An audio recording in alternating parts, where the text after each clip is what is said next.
Welcome back. It's now 5:30. If your child's teacher was suspended or fired, would you want to know why? This week, the Indiana Supreme Court is going to consider a case that will help determine whether you can find out or if that information remains a secret. This is a case 13 News has been closely following for years.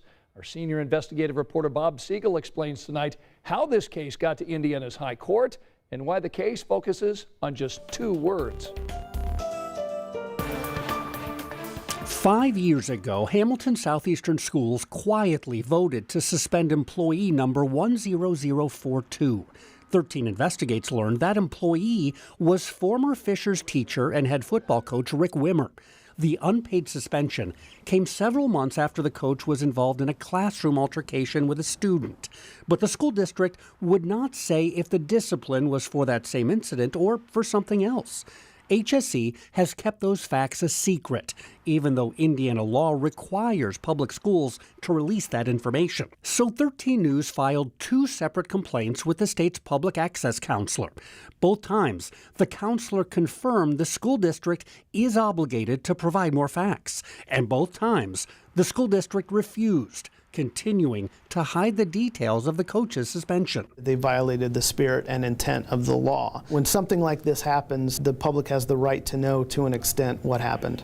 Here's why. Indiana's public records law requires public agencies like schools to release a factual basis for disciplinary action whenever an employee is suspended, demoted, or fired. HSE has not released a factual basis.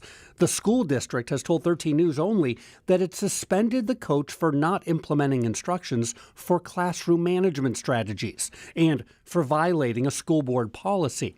We looked at HSE policy G02.06, and there are dozens of different behaviors a staff member could be suspended for. 13 News believes the school district's explanation provides no real facts or factual basis for the suspension, which would be a violation of state law.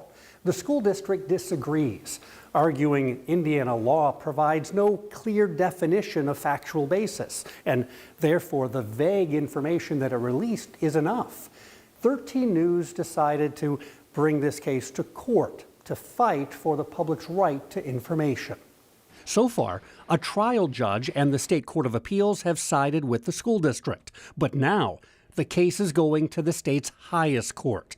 The Indiana Supreme Court has agreed to settle this question over factual basis and what you have a right to know when public employees are disciplined or fired. It's pretty significant.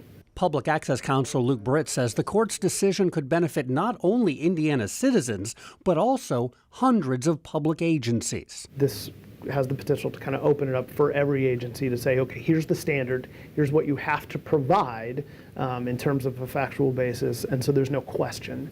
The Supreme Court will hear oral arguments in the case tomorrow morning. It will then likely be several months before justices issue their opinion. We'll bring that to you just as soon as it happens.